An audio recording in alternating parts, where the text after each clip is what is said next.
오늘 우리에게 주시는 하나님의 말씀은 신명기 4장 6절 말씀입니다.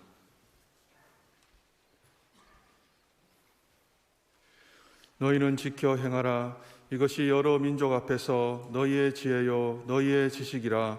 그들이 이 모든 규례를 듣고 이르기를 이 큰 나라 사람은 과연 지혜와 지식이 있는 백성이로다 하리라. 아멘.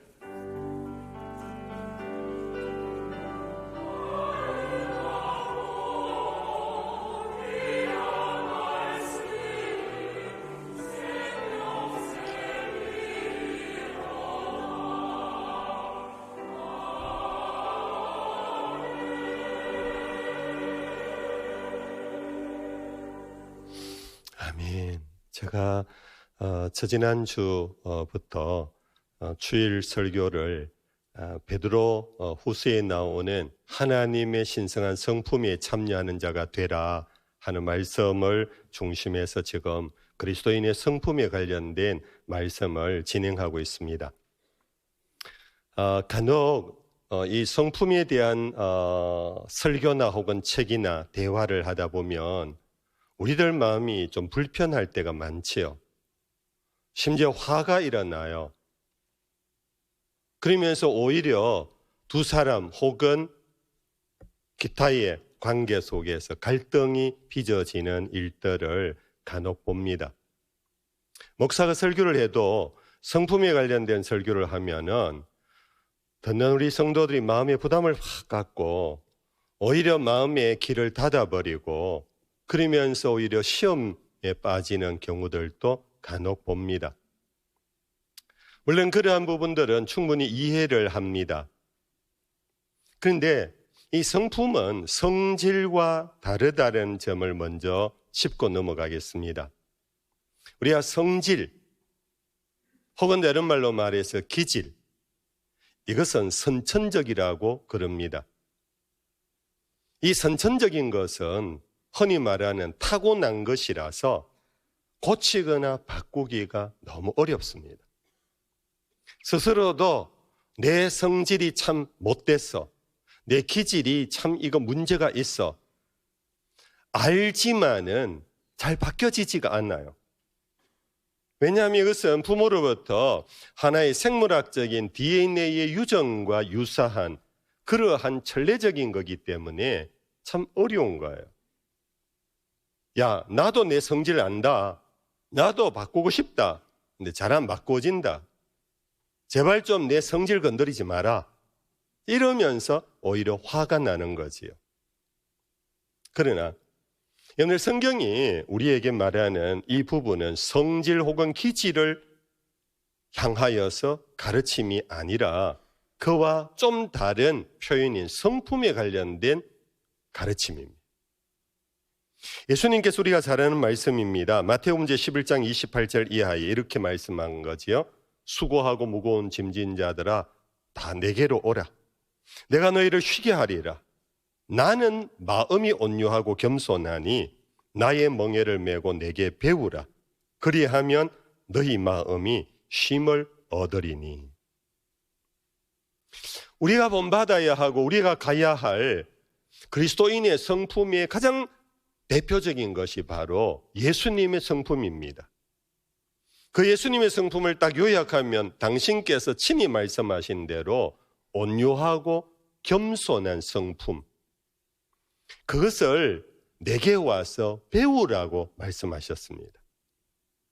이것은 배움을 통하여 학습을 통하여 훈련을 통하여 변경될 수 있다, 변화가 일어날 수 있다, 개발이 되어진다라는 것을 전제하고 있습니다. 바뀌어지지 아니하는 고질적인 것을 예수님께서 우리에게 배우라고 말씀할 리는 없습니다. 더구나 우리는 이 말씀은 우리가 한국교회가 그동안 마태복음 11장 28절에 주목해 왔습니다. 수고하고 무거운 짐진 자들아 다 내게로 오라. 내가 너희를 쉬게 하리라. 여기에서 멈춰버렸어요. 근데 이 예수에게로 가면 쉼을 얻는 것은 분명한데 그것은 육체적인 쉼이 아니라는 겁니다. 여러분들, 우리가 아무리 하루 종일 아무것도 안 하고 빈둥빈둥하면서 정말 무위의 상태에 들어간다고 해서 여러분들 쉼이 있습니까? 내 마음이 뭔가 비틀어져 있고 상처 있고 내 마음속에 눈물이 나는 상황이 있는데 내가 하루를 그냥 아무 일도 안 해 무위의 상태에 들어간다고 해서 우리의 마음에 평안과 쉼은 없습니다.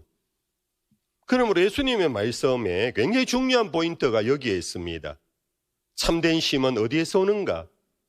너의 마음이 온유하고 겸손할 때 너희들은 참된 샬롬, 쉼, 안식을 누리게 된다라는 것입니다. 그래서 우리가 늘 바라는 것, 안식, 쉼, 휴식의 문제는 육체의 문제 이전에 마음의 문제이고 그것은 결국은 성품의 문제이고 성품이 예수님을 닮아 온유와 겸손할 때는 우리는 이 갈등과 다툼에 오늘의 이 사회생활, 가정생활, 교회생활 안에서 우리는 쉽게 치유되고 빨리 치유되고 우리는 회복되어질 수 있는 길이 바로 성품의 문제이라는 겁니다.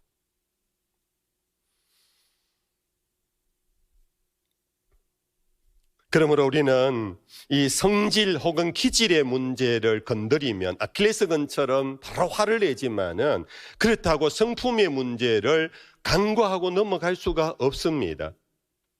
여러분들 잘 아는 한국교회에 참 존경받는 목사님 중에 한 분, 억하는 목사님 고인이 되셨습니다. 그분이 서울 사랑교회를 개척하고 정말 한국교회의 모범인 그러한 교회를 세우신 분인데 그 과정이 제자훈련 목회라는 거였습니다. 수많은 목회자들의 신학생들이 그 제자훈련 프로그램을 지도자 과정에 참여하고 훈련받아서 당신 교회에 제자훈련을 시키고 있는데 이 옥 목사님께서 몇 번 하신 말씀에 기억이 있습니다. 목사님들이요, 여러분들이 제자훈련을 하는 목적이 뭡니까? 이게 발라야 합니다. 제가 이제 옥 목사님 말을 그냥 그대로 인용을 해보는 겁니다. 여러분들 제자훈련을 통하여 믿음이 자라게 한다라는 것은 내려놓으십시오. 믿음은 하나님의 선물입니다. 믿음은 제자훈련과 아무 상관이 없습니다. 한국교회에 내가 사랑의 교회를 세워서 제자훈련 하기 이전부터 한국교회는 믿음으로 충만한 귀한 성도들이 많았습니다. 그러나 제자훈련을 하는 까닭은 그 믿음 위에 덕을 세우고 그리스도인의 성품을 세워가면서 제가 지난주 말씀드린 것처럼 선교 공동체와 예수의 증인으로서의 삶에 이 성품이 빚는 영향력이 매우 지대하기 때문에 제자훈련의 목표는 성품의 변화를 가져오는 것입니다. 그것이 이루어지지 못하면 제자훈련은 실패 본 겁니다. 여러분들 제자훈련반이 받으신 분들이 있습니다. 그리고 지금도 진행 중에 있는 분들이 있습니다. 여러분들 잊지 않아야 합니다. 이 제자훈련을 통해서 내가 믿음이 더 자라겠다. 물론 도움됩니다. 그러나 여러분들 포인트를 여러분들 잃지 않아야 합니다.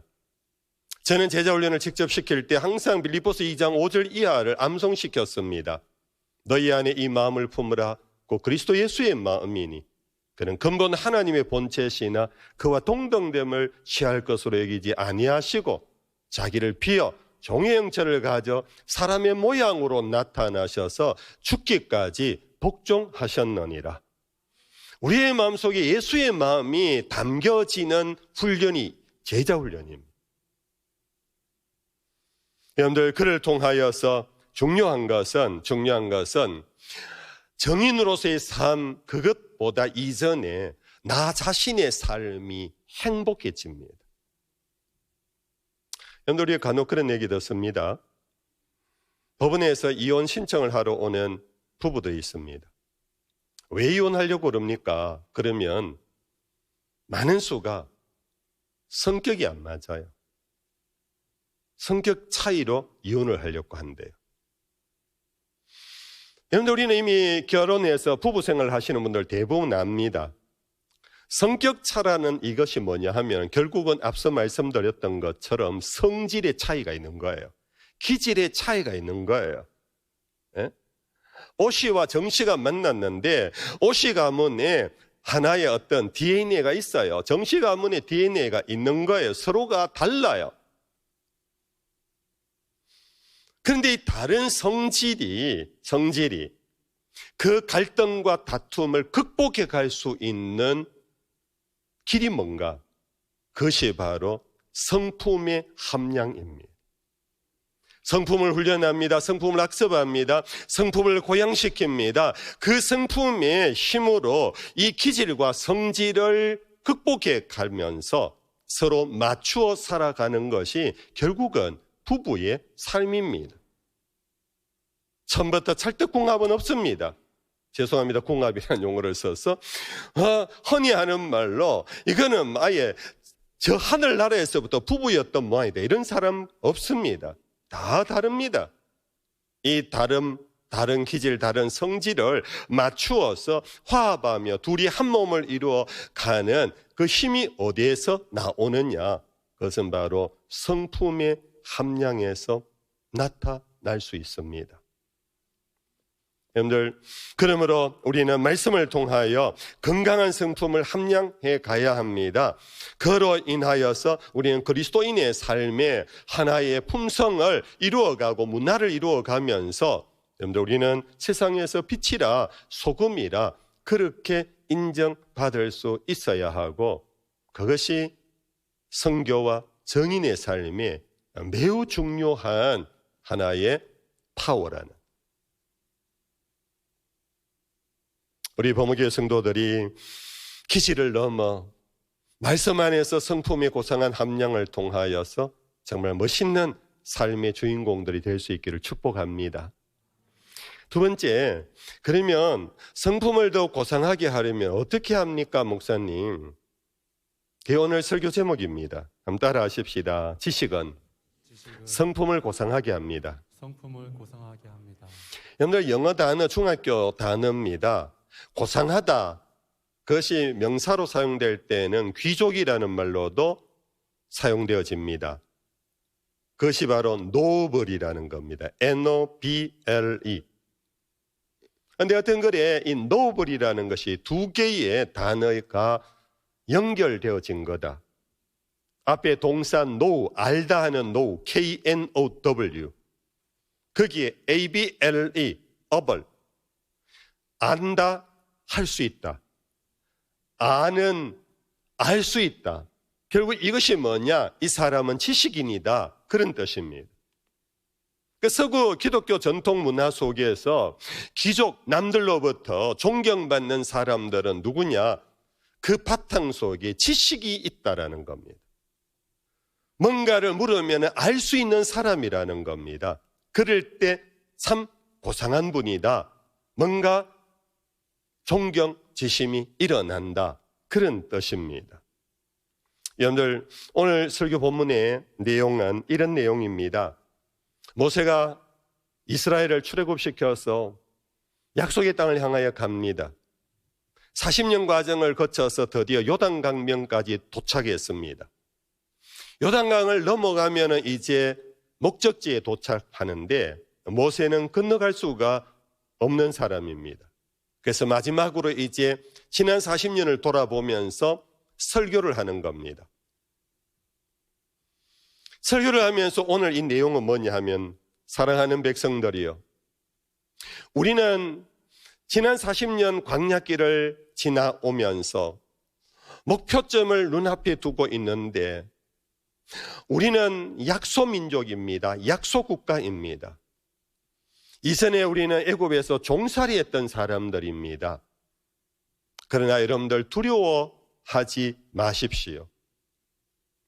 우리가 비록 수는 작고 땅은 없지만은 저 땅에 들어가면은 그 사람들이 우리를 보고 뭐라고 하느냐 하면은, 오늘 본문에 이렇게 되어 있습니다. 이 큰 나라 사람이 어디서 왔는가? 이스라엘을 보고 사람들, 이방인들이 이 큰 나라 사람이라고 표현을 한다는 겁니다. 그들의 수는 이방인보다 적습니다. 땅 한 평 없는 나그네들인데 왜 그렇게 표현을 할까? 그 이유가 그 다음 말씀입니다. 와, 이들을 보니 과연 지혜와 지식이 있는 백성이로다. 그들 속에 있는 지혜와 지식을 보고 사람들이 수는 작고 나그네들이고 이민족 같은데 그들이 오히려 두려워서 이 큰 민족이 어디서 왔나 라는 그런 감탄을 한다라는 겁니다. 여러분들, 이스라엘 백성들에게 있는 그 지혜와 지식이 무엇일까요? 그것이 바로 시내산에서 받은 하나님의 율법이었습니다. 시내산에서 받은 하나님의 율법은 단순히 십계명이 전부가 아닙니다. 그 십계명을 근간으로 해서 주어진 것이 제사법입니다. 제사법이란 인간과 하나님의 관계가 무엇인가를 가르쳐주고 인간이 어떻게 하면 하나님께 나아갈 수 있는가 그 길을 가르쳐주는 지식입니다. 뿐만 아니라 절기법이 있습니다. 절기를 통하여 민족 공동체를 형성하고 우리가 어떻게 공동체가 되었는가 역사에 대한 지식입니다. 뿐 아니라 그들은 이웃과 상거래를 할 때 어떻게 해야 하는가를 가르쳐주고 있습니다. 생존의 가장 기본적인 음식을 어떤 재료를 가지고 해야 하는가, 어떤 것은 재료로 삼으면 안 되는가를 통하여서 건강관리법이 그 속에 담겨져 있습니다. 안식일법이 있습니다. 희년법이 있습니다. 오늘날 또 법학자들은 놀라고 있습니다. 이게 어떻게 3,500년 전, 4,000년 전에 만들어진 법이냐. 너무나 정밀한 법이었습니다. 다른 말로 말하면 법이란 인간이 바르게 살고 행복하게 살고 안전하게 살 수 있는 길이 바로 법입니다. 이스라엘 사람들이 바로 이 지식을 갖고 있기 때문에 이방인들은 그 법이 없습니다. 지식이 없습니다. 그들은 그냥 감정으로 삽니다. 약육강식의 삶을 살아갑니다. 그들에 비해서 이스라엘을 볼 때 놀라는 겁니다. 여러분들, 제가 지금까지 말한 지식이라는 것은 바로 이것입니다. 지식이란 단순히 여러분들 학력을 의미하지 않습니다. 지식이란 단순히 여러분들 지능지수를 의미하는 것이 아닙니다. 벌써 그 부분에 가서 여러분들 마음이 닫혀있는 분이 일어날지 모르겠습니다. 나는 형편이 못 되어서 많이 배우지를 못했는데 지식이 없는 사람인데 라고 할지 모릅니다. 여러분들 아마 경험 속에 주변에 그런 분을 만났을 것입니다. 어떤 귀한 노신사가 학벌이 없습니다. 돈이 없습니다. 지위가 높지 않습니다. 근데 그분이 만나면 말 한마디를 하셔도 뭔가 품이 있는 말을 합니다. 들을 말을 합니다. 내가 무슨 말을 할 때 나이가 많다고 해서 나를 깔보지 아니하고 어른께서 아주 겸손하게 들어주십니다. 그러면 여러분들 그 모습 속에 우리는 저절로 고개가 숙여지지 않습니까? 여러분들 바로 이것입니다. 그런 분의 공통된 점이 뭐냐 하면은 그분들은요 대학을 나오지 않아도 늘 시간만 나면 책을 읽으시는 분입니다. 시간만 나면 이웃과 만나서 대화를 하시는데 자기 이야기는 별로 하지 아니하고 늘 들으십니다. 그러면서 자기 속에 계속해서 배움을 축적해 가는 분입니다. 학교에서 얻는 배움이 아닙니다. 어떤 IQ로 인해서 주어진 그런 것이 능력이 아닙니다. 그로 인하여 그는 성품의 변화가 일어납니다. 그의 삶의 태도의 변화가 일어납니다. 그것이 바로 성경이 말하는 지식입니다. 성경이 말하는 지혜입니다. 그것이 있을 때 여러분들 비록 볼품 없고 비록 가진 것 없고 비록 여러분들 학벌이 없더라도 그분의 성품은 그 어느 누구보다 멋있는 성품, 정말 볼수록 진국 같은 사람이라는 칭찬, 인정을 받을 수 있는 것 아니겠습니까? 여러분, 우리는 옛적에 그런 말을 많이 들었습니다. 부모로부터 선생님으로부터 야 공부 좀 해라. 공부해서 남 주냐? 그래서 많은 우리 이전 세대 사람들이 열심히 공부했습니다. 그래서 공부해서 출세했습니다. 득세를 합니다. 어릴 때부터 들어왔던 말이 있습니다. 공부해서 남 주냐? 남 안 줘요. 이것이 우리 사회에 앞서 출세한 사람들의 문제점이라고 지적하면서 언제부터 이제는 학교에서나 교회에서 바꾸어 말합니다. 열심히 공부하자, 공부해서 남 주자, 이런 말로 이제 바꾸어 하지 않습니까? 너희들이 출세를 하고 너희들이 돈을 벌고 너희들이 득세하면 그것으로 자기를 위하여 삼지 말고 나라를 위하여 이웃 사회를 위하여 섬기는 봉사자가 되라. 그런 변화가 일어났었습니다. 그런데 저는 이 설교를 준비하면서 갑자기 이 말이 떠오르더라고요. 가만 생각해 보니까요, 옛 어른의 이 말이 버릴 게 아니더라고요. 바꿀 것도 아니더라고요. 맞더라고요. 공부해서 남 주냐? 여러분들, 우리는 이 공부를, 우리는 자기도 모르게 무슨 취업 준비 공부 혹은 입시 공부에 꽂힐 때는 그런 식으로 생각해요. 그런데 여러분들 아시잖아요. 이미 공부란, 인생 전체가 공부라는 것, 우리의 삶의 모든 순간순간이 공부라는 것. 그래서 우리는 배움을 갖습니다. 학습을 합니다. 훈련을 합니다. 그 공부가 제대로 된 사람은요, 자기가 행복해져요. 자기가 풍성해져요. 자기 삶이 쫓이지 않아요. 많은 것을 가졌지만은 여러분들, 자기 스스로 세상에서만 내공이 쌓이지 않는 사람은 늘 조마조마하게 살아가요. 늘 여러분들 불안해, 불평, 원망 속에 살아가요. 그런 사람들 만나면 주변 사람들이 힘들어요. 오늘 우리는 우리의 성품, 예수님이 말씀하신 대로 내게 와서 배우라. 내 마음은 온유하고 겸손하니 내게 와서 배우라. 이 배움 학습을 계속해 가야 합니다. 그로 인하여 우리는 지식을 쌓아가야 합니다. 그 지식의 사람이 될 때 노블맨이 됩니다. 그것이 우리의 성품을 변화시킵니다. 그것이 우리의 삶을 바꾸어 놓습니다. 나 자신의 삶을 바꾸어 놓는 것이 아니라 사실은 세상을 바꾸어 놓습니다. 그런데 예수님께서 이 땅에 오셔서 십자가만 지고 간 것이 아니라 이 복음을 땅끝까지 전하기 위해서 당신이 특별히 12명의 제자를 찾고 부르시고 그들과 함께 3년을 보내며 우리가 표현하는 제자 훈련을 시키신 분입니다. 12명만 그런 것이 아니라 수천 명을 두고 예수님은 말씀을 선포하신 분입니다. 예수님 병도 고쳤습니다. 가난한 이웃의 친구도 되셨습니다. 그러나 복음서에 보면 예수님은 전도와 가르침이 그의 삶의 사역의 거의 전부였습니다. 이유는 결국은 배움은 바르게만 배운다면, 바르게만 학습한다면, 바르게만 훈련한다면 그 본인만 바뀌는 것이 아니라 세상을 변화시킬 수 있다라는 예수님의 소원이 그 속에 표현되어져 있는 것입니다. 여러분들, 오늘 우리는 스스로 자기를 돌아보아야 합니다.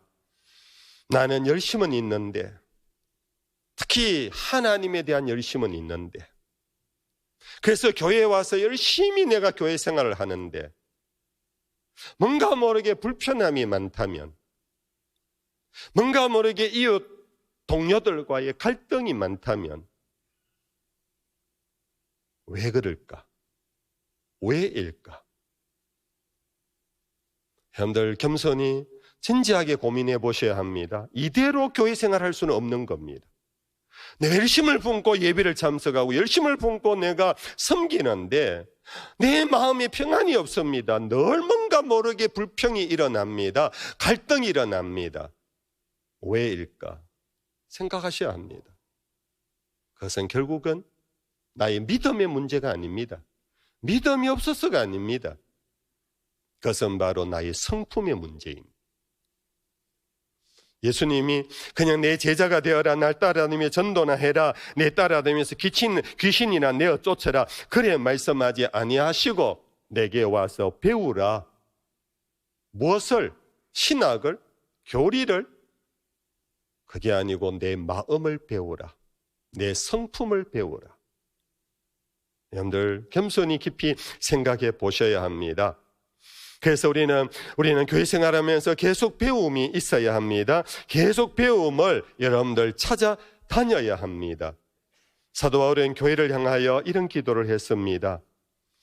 특별히 빌립보 교회를 향하여 보낸 편지 속에서 나옵니다. 같이 한번 읽어보겠습니다. 빌립보서 제1장 8절 이하입니다. 같이요.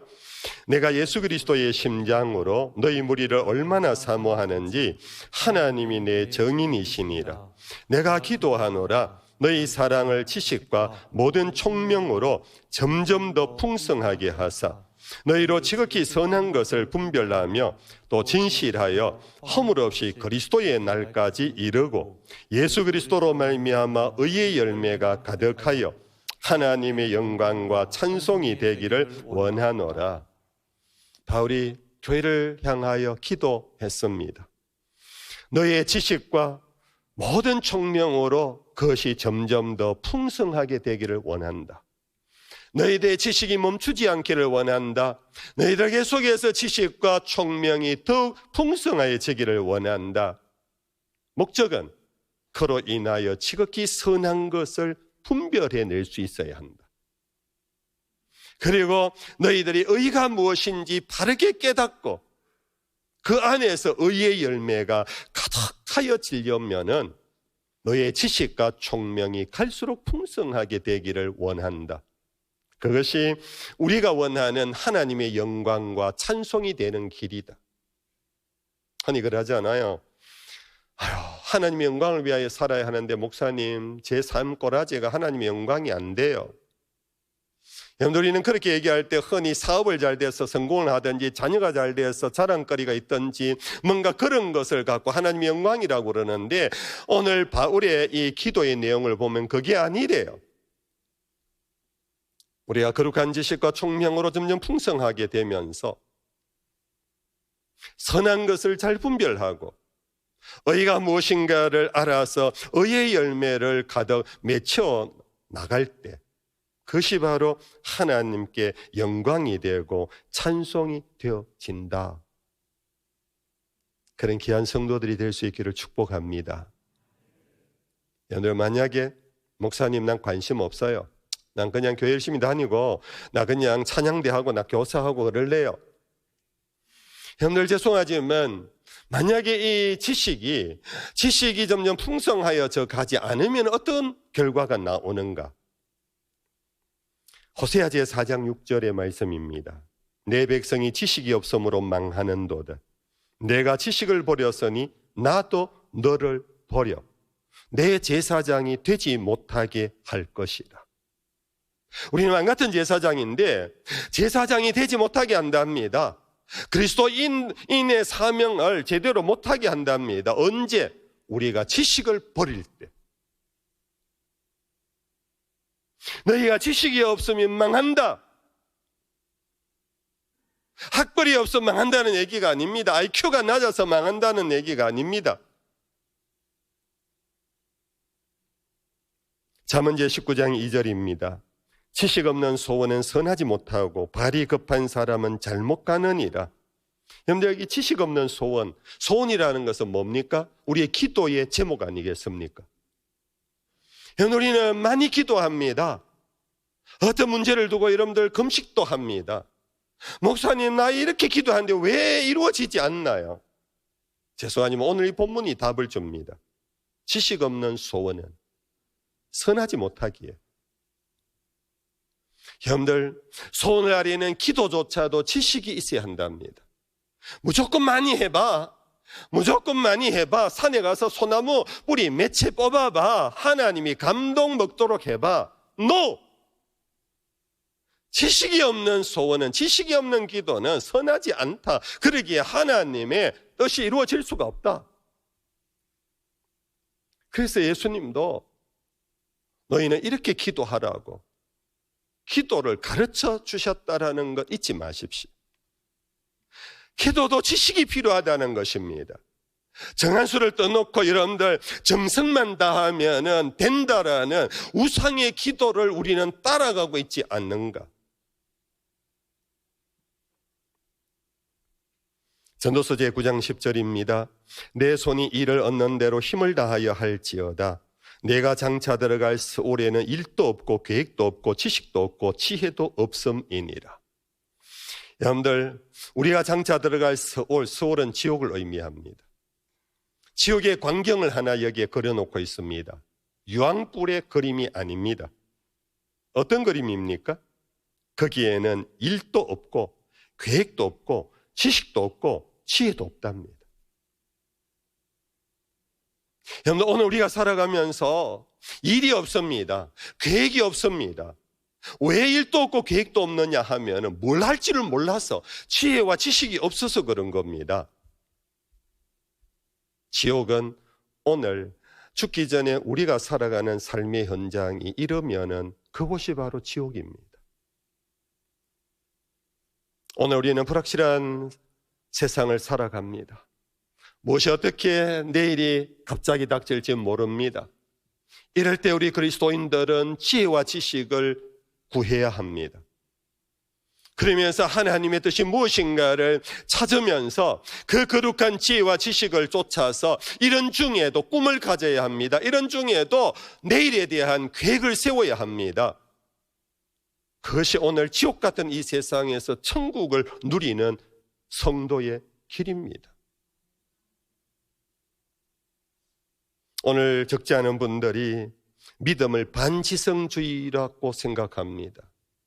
목사님요, 나는 많이 알면은요 자꾸 의심이 들어서 믿음이 떨어져요, 목사님. 그래서 저는 막 이런 공부 저런 공부해도 저는 안 가요. 교회만 다닐게요. 여러분들, 일리가 있는 어느 한 부분입니다. 그러나 성경은 믿음이 반지성이라고 하지 않습니다. 오히려 믿음은 하나님의 선물이기 때문에 우리의 지식 때문에 무너질 수가 없습니다. 오히려 하나님의 선물인 믿음은 이 거룩한 지식을 통하여 이것이 고양되어져 갑니다. 이것이 성숙하여져 갑니다. 오히려 내 믿음이 더 명확하고 분명해져 갑니다. 그것이 성경이 말하는 믿음의 길이고, 거기에서 바로 믿음 위에 덕의 지식을 더 하라고 성경 우리에게 가르치고 있는 것입니다.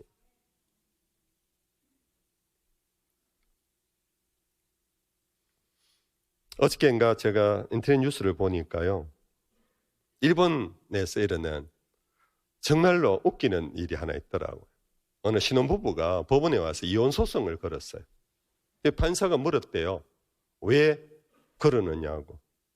그러니까 신부가, 부인 되는 분이, 판사님, 저희 남편하고 못 살겠어요. 왜 못 살아요? 마스크 때문에 그랬대요. 마스크 때문에. 현재 코로나 때문에 지난 2년 동안 마스크를 쓰고 다녔잖아요. 누구 친구 소개로 소개팅을 해서 둘이 만났대요. 그런데 서로가 첫눈에 반했대요. 부인은 더더구나 이 남자의 그 눈에 막 빠져들어 버렸대요. 그래서 얼마간 연애를 한 다음에 우리 같이 살자 하고 이제 혼인신고를 하고 부부가 됐어요. 그 부부가 된 첫날에 마스크를 벗어버렸어요. 마스크를 벗고 이 부인이 남편을 보는 순간 깜짝 놀랐다는 거예요. 제가 구체적인 내용은 얘기 안 하겠습니다. 내가 이 남자하고 내가 평생을 어떻게 살까? 그래서 아무리 생각해도 고민돼서 저는 못 살겠습니다. 하게 해주세요. 여러분들, 무슨 의미인지 여러분들 이미 다 전달됐죠? 여러분들, 오늘 우리가 눈만 아는 것으로 다 안다고 생각하다가는 큰 코 다칩니다. 여러분들, 눈만 알고 나머지를 모르면은 나중에 여러분들 망합니다.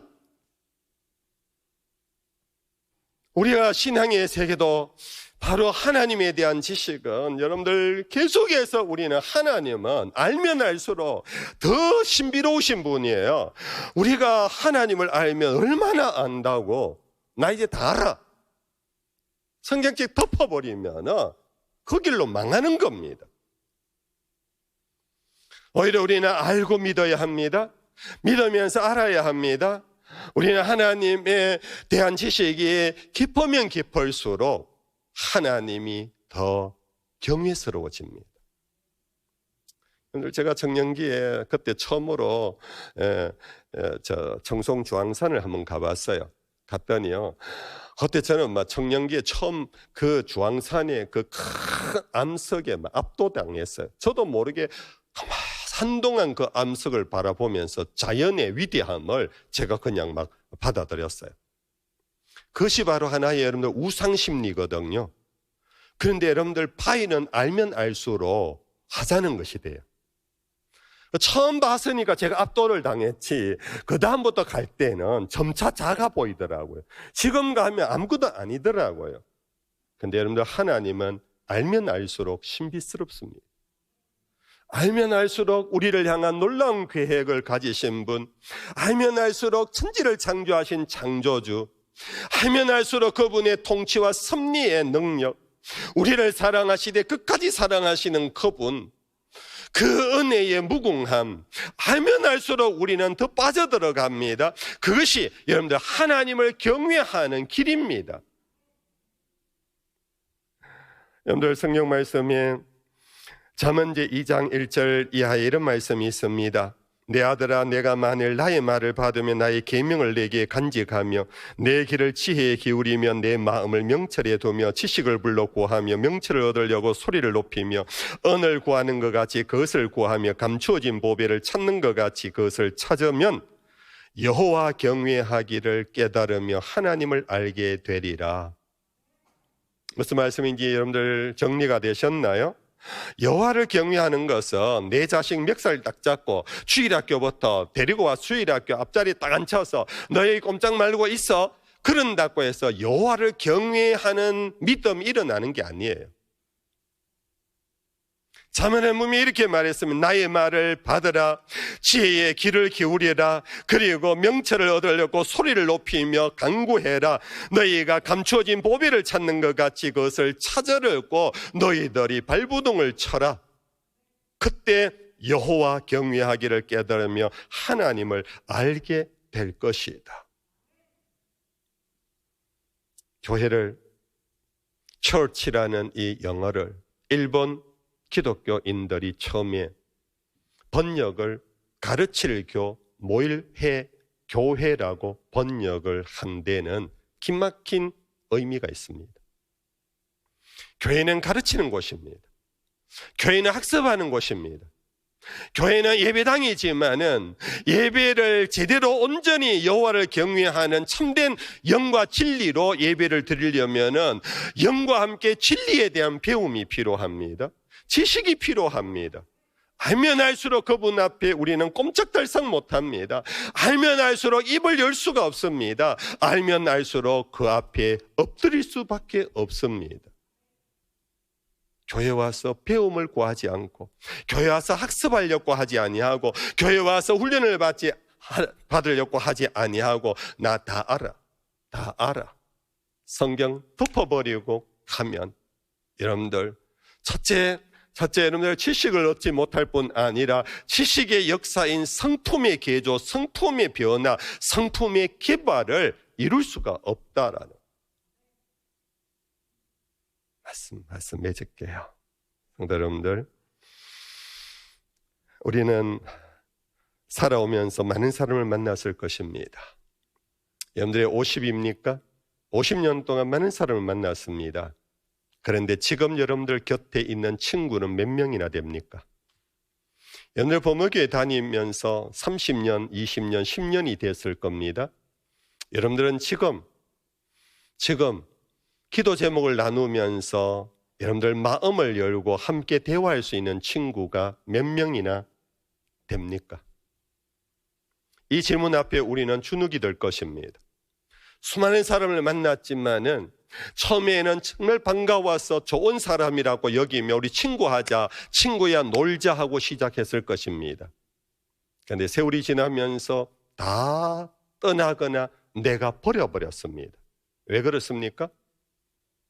우리는 너무나 지독한 자기 중심성의 죄성이 있어 내 마음에 들지 않으면은 버리는 모습이 우리들 모습입니다. 내 마음에 들어야지. 내 마음에 들어야지. 여러분들, 우리가 지식이 없을 때는 내 마음이 너무 좁습니다. 자기 생각, 자기 이데올로기, 자기 고집밖에 없습니다. 그 좁은 마음 속에 내 마음에 들어올 사람이 몇 명이 있겠습니까? 그러나 우리가 여호와를 경외하는 거룩한 지식이 많아지면 많아질수록 여러분들 헬스장에 와서 우리의 어깨를 넓히는 것이 아니라 여러분들 우리의 마음에 이 폭을 넓혀가게 됩니다. 내 속에 거룩한 지식이 충만하면 충만할수록 거룩한 자신감이 있습니다. 나와 같지 않은 사람을 버리지 않습니다. 내 마음에 들지 않는다고 절교하지 않습니다. 여러분들, 오히려 우리는 거룩한 지식이 내 속에 들어가면 들어갈수록 믿음 위에 덕의 지식으로 이 지식이 풍성하면 할수록 우리는 내 마음이 넓어지는 그런 삶의 고상함이 일어나고, 그때 여러분들 내 마음에 드는 사람이 갈수록 더 많아질 것입니다. 그것이 그리스도인의 길입니다. 그것이 예수의 길입니다. 그것이 아름다운 우리가 세워가야 할 그리스도인의 성품입니다. 그런 행복한 우리 모두가 될 수 있기를 주의 이름 축복합니다. 찬양하십시다.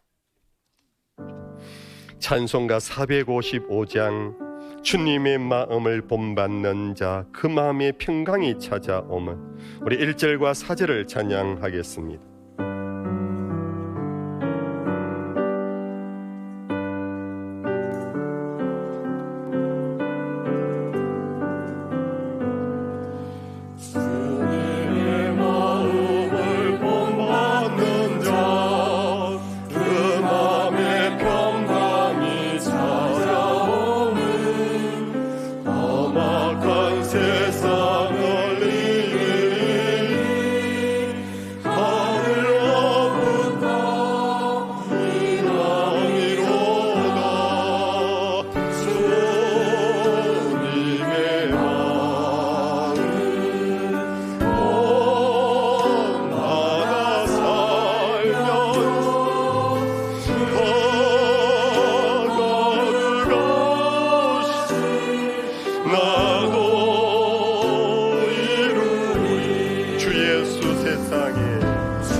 마지막 찬양은 이 세상을 살아가는 동안에 나의 힘을 의지할 수 없으니 하나님의 꿈이 나의 비전이 되고 예수님의 성품이 나의 인격이 되고 성령님의 권능이 나의 능력이 되길 원하고 바라고 기도합니다.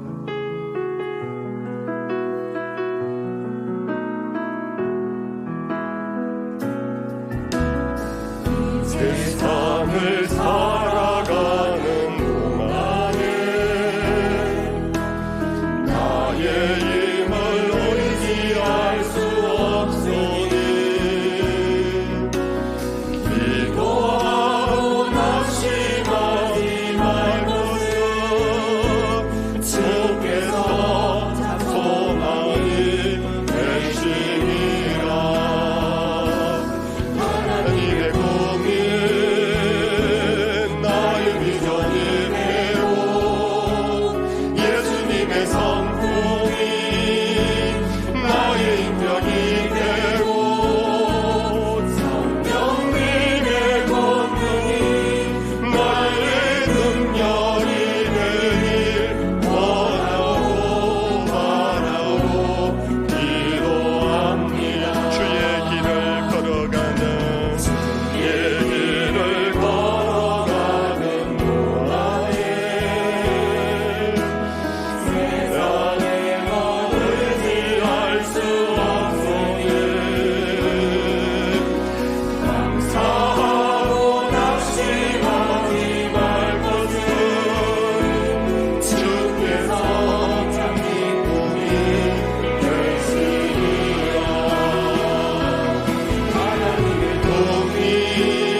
잠시라도 기도하고 갑시다.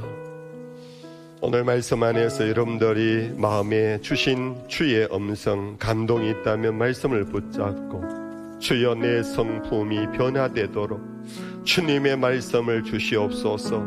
배우고 학습하며 거룩한 지식으로 여호와를 경외하는 자가 되게 해 주시옵소서. 자기를 두고 기도하고 나아갑시다. 하나님 아버지 감사합니다. 오늘도 주의 말씀을 통하여 우리를 돌아보게 하셨습니다.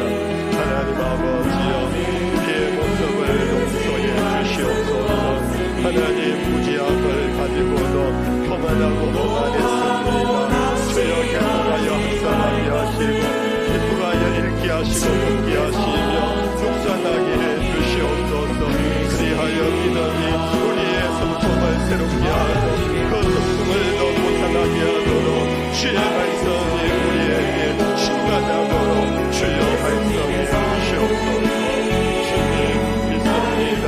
주의 은혜로 우리를 새롭게 하시옵소서.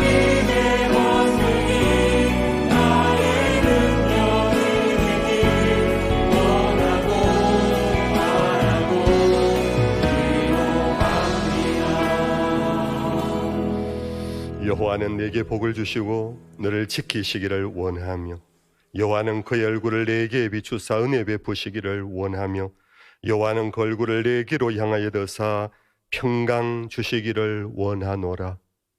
주 되신 예수님 크신 은혜와 아버지이신 하나님 변치 않는 사랑하심과 우리의 영원한 보혜사이신 성령의 위로 교통하심이 이 자리에 있는 모든 예배자들과 온라인 안에서 함께 예배에 동참하는 주의 자녀들 위에 항상 함께 하시기를 간절히 축원하옵나이다. 아멘.